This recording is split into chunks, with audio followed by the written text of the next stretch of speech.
Hello जी, अस्सलाम वालेकुम। और ये कहानी है दो किट फोन की जिनमें कंफ्यूजन काफी ज्यादा और बड़े अरसे से है। अच्छा फोन ढूंढ रहे हो, 1 लाख से 1,20,000 का प्राइस सेगमेंट है, तो दो वन प्लस की ऐसी चॉइसेस है जिनमें कंफ्यूजन ज्यादा हो जाती है। अब एक है वन प्लस 9 प्रो और एक है वन प्लस 10 प्रो। इन दोनों फोन्स के साथ हमारा क्या एक्सपीरियंस है और कौन सा फोन लेना चाहिए, लेट्स टॉक अबाउट इट। तो वीडियो को आपने एंड तक देखना है, लाइक शेयर एंड सब्सक्राइब जरूर कर लीजिएगा नोटिफिकेशन बेल आइकन के साथ। अब मैं आपको ज्यादा बोर नहीं करता, वीडियो शुरू करते हैं।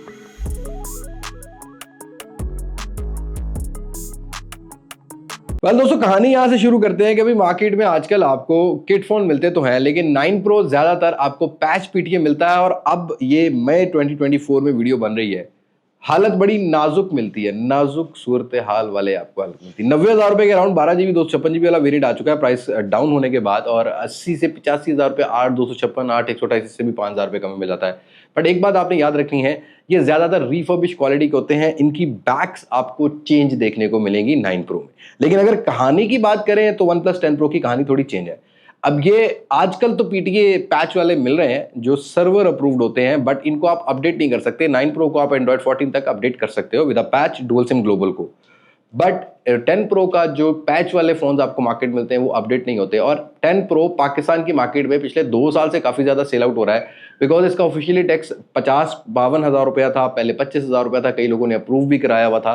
तो आपने ये कोशिश करनी है कि वन प्लस 10 प्रो अगर आपने ओरिजिनल लेना है तो आपको कोई पीटीए अप्रूव वाला मिल रहा है या बॉक्स पैक मिल रहा है, क्योंकि 1,15,000 से 20,000 रुपए की रेंज में ये डब्बा पैक भी मिलता है, और उसमें आप 52,000 ऐड करोगे तो 1,75,000 रुपए के अराउंड ये बॉक्स पैक पड़ जाता है, जो कि ओरिजिनल होता है। लेकिन जो पैच वाले फोन है वो थोड़े बहुत रिफर्बिश हो सकते हैं, तो ये कंफ्यूजन माइंड में नहीं रखनी आपने कि ये 110% आपको मार्केट में ओरिजिनल मिल जाता है। पैच वाला है या अगर नॉन पीटीए भी आजकल बिल्कुल नई जैसी कंडीशन मिल रहा है तो वो रिफर्ब मिलेगा। बट हाँ, अगर किसी ने 1.5-2 साल चलाया हुआ है, पीटीए अप्रूव कराया हुआ है, वो ओरिजिनल फोन है, और डब्बा पैक भी आजकल ओरिजिनल फोन मार्केट में मिल जाते हैं। तो आई थिंक ये वाली कहानी आपको क्लियर होगी।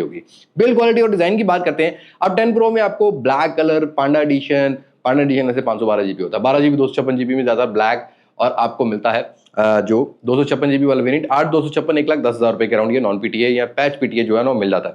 बट भाई डिजाइन की बात करूं, 10 प्रो का डिजाइन थोड़ा स्लिम फील होता है, वेट 200 ग्राम दोनों फोन्स लेके आते हैं, थिकनेस में थिन है थोड़ा सा 10 प्रो। हाँ, इसका डिजाइन थोड़ा सा नेक्स्ट जनरेशन का आप कह सकते हो। यहाँ पर आपको बस ये एक छोटा सा कैमरा मॉड्यूल 9 प्रो में मिलता है जो कि इतना अट्रैक्टिव नहीं है, बट अगर हम प्राइस सेगमेंट देखते हैं तो कहीं ना कहीं इसमें भी जो ब्लैक और ग्रीन कलर है फ्रॉस्टेड लुक के साथ एक अच्छी प्रीमियम फील कराते हैं। बट अगेन बैक चेंज होती है, ये चीज आपने माइंड में रखनी है। तो 10 प्रो को थोड़ा सा ये एडवांटेज आता है कि इनमें जो ओरिजिनल फोन है वो IP67-8 की रेटिंग के साथ भी मिल जाते हैं, वाटर प्रूफ भी मिल जाते हैं। बट 9 प्रो में वाटर प्रूफ मिलना थोड़ा मुश्किल है, और पैच पीटीए ये चीज आपने माइंड में रखनी है। तो बिल्ड क्वालिटी के हिसाब से 10 प्रो को मैं पॉइंट दूंगा यहाँ पर, मुझे थोड़ा प्रीमियम लगा है as compare to 9 pro, but doesn't make in hand feel बहुत ज्यादा डिफरेंस करती है।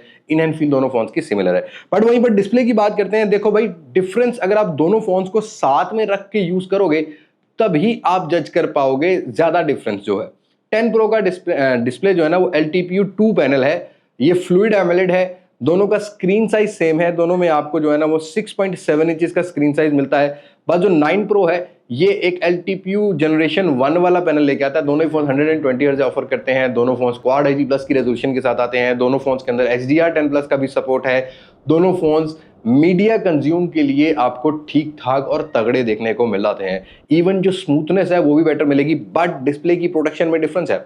9 pro gorilla glass 5, 10 pro gorilla glass Victus लेके आता है, जो कि इसकी बिल्ड क्वालिटी को ज्यादा स्ट्रांग बनाता है।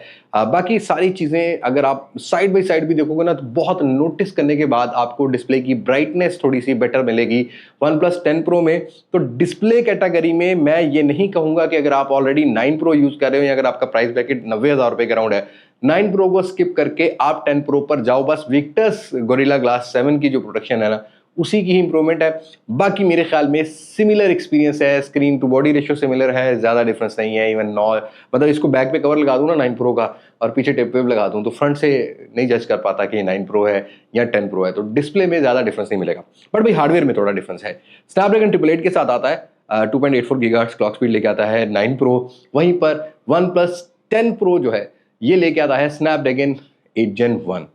तो थोड़ा बहुत डिफरेंस परफॉर्मेंस का होगा, 3.0 ऑक्टा कोर की यहाँ पर क्लॉक स्पीड मिल जाती है, और ऑप्टिमाइजेशन का भी डिफरेंस होगा। दोनों ही फोन्स ऑक्सीजन ओएस के साथ आते हैं, दोनों फोन्स के अंदर अपडेट आपको रेगुलर मिलेंगी। बट ये वाला फोन 9 प्रो जो है ना ये एंड्रॉइड 14 तक अपडेट होता है, पैच के साथ भी हो जाता है। बट 10 प्रो में एंड्रॉयड 15 तक की और 16 तक की भी प्रॉब्ली, लेकिन 15 तक की तो आपको अपडेट जो है ना वो इजीली मिल जाएगी, 1 साल बाद का मॉडल है।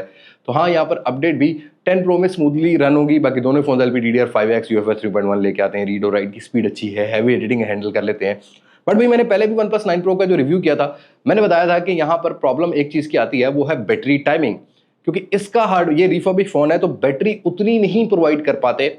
आपको स्क्रीन ऑन टाइम 4 घंटे 5 घंटे कंटिन्यूसली जो है वो प्रोवाइड कर देगा, तो ये प्रॉब्लम देखने को मिलेगी। बाकी दोनों फोन के अंदर आप गेमिंग करते हो तो 40-50% तक दोनों फोन बड़े अच्छे तरीके से गेमिंग हैंडल कर लेते हैं। इवन OnePlus 10 Pro ज्यादा अच्छी गेमिंग जो है हैंडल कर लेता है। गेमिंग के अगर आप कंसीडर करना चाहते हो तो 10 Pro ज्यादा बेटर है। 90 FPS दोनों प्रोवाइड करते हैं, बहुत स्मूथ एक्सपीरियंस है, गेमिंग के हिसाब से आपको कोई इशू देखने को नहीं मिलेगा, मैक्सिमम फ्रेम रेट आपको मिल जाते हैं। और OnePlus के फोन ज्यादातर गेमर्स ही टारगेट करते हैं, बट मैं नहीं समझता कि 9 Pro को आपने गेमिंग के हिसाब से लेना है। ये फोन ओवर हीट भी हो जाता है। और ये OnePlus 10 Pro मैंने पैच वाला लिया, मैंने कहा इसको भी चेक कर लेते हैं, ये भी ओवर हीट होता है। मैं आगे चल के आपको बताता हूँ कैमरा में क्या सीन हुआ क्या नहीं।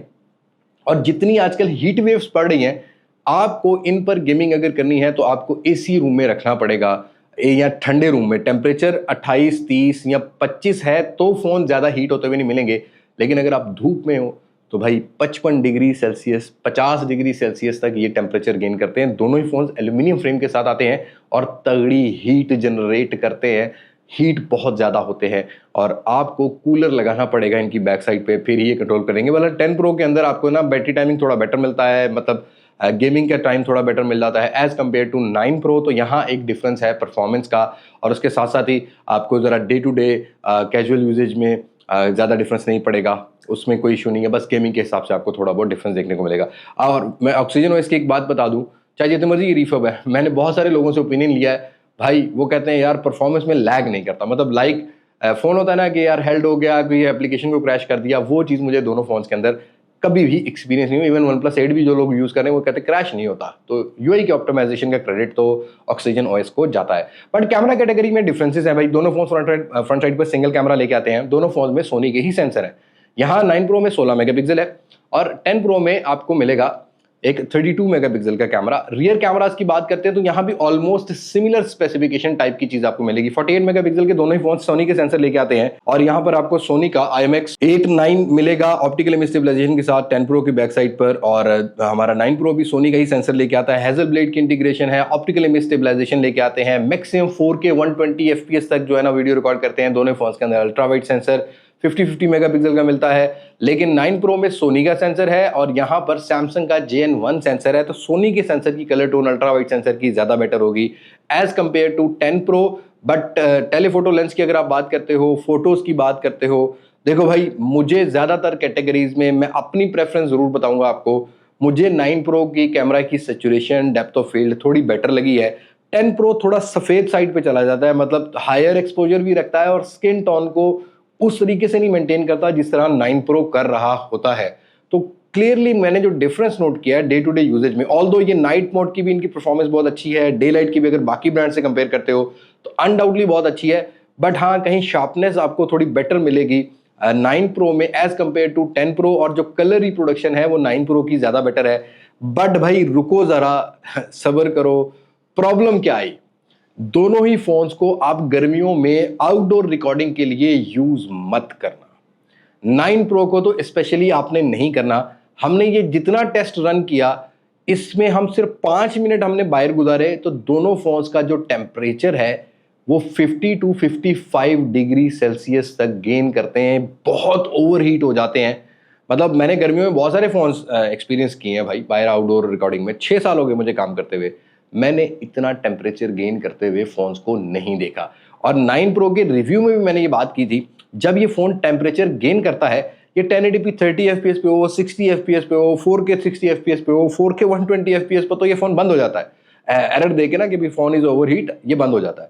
10 Pro थोड़ा सा हीट को कंट्रोल करता है क्योंकि यहाँ भी आपको एक लिक्विड कूलिंग टेक्नोलॉजी मिल जाती है, वेपर चेम्बर वाली, लार्जर साइज की है। बट अगेन अगर 9 Pro ने 12 सेकंड का क्लिप बनाया ना, तो 10 Pro ने 25-30 सेकंड का क्लिप बनाया है। 4K 120 FPS के मैक्सिमम लोड होता है, फोन बहुत ओवर हीट होते हैं।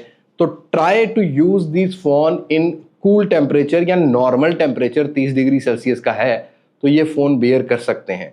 लेकिन अगर आप किसी इवेंट पर जा रहे हो, आपने जाना है घूमने फिरने जहां पर डायरेक्ट सनलाइट पड़ रही है और टेम्परेचर 30 से ऊपर का है, तो याद रखना इन पर आप ऑमलेट बना सकते हो। इतने ही गर्म, मतलब 55 डिग्री सेल्सियस बहुत टेम्परेचर होता है, हाथ भी नहीं लगता फोन को और डर लगता है कि फोन ब्लास्ट ना हो जाए। लेने से पहले ये चीज माइंड में रखना।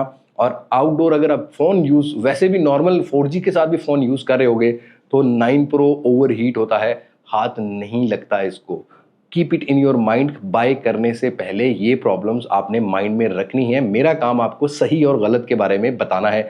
तो हाँ भाई, हीट तो दोनों फोन बहुत ज्यादा होते हैं। बाकी अगर चार्जिंग की बात करते हैं भाई, यहाँ पर 80 वॉट का एडवांटेज 10 प्रो को जाता है, 5000 mAh बैटरी, 500 mAh ज्यादा है, 45 वॉट हमारे 9 प्रो में है, 65 वॉट सपोर्ट करता है। चार्जिंग टाइम में सिर्फ 5-10 मिनट का फर्क होगा, लेकिन वहीं पर बैटरी टाइमिंग की बात करता हूं तो यहाँ पर 525 का पीपीआई है, क्वाड एज प्लस की रेजोल्यूशन है।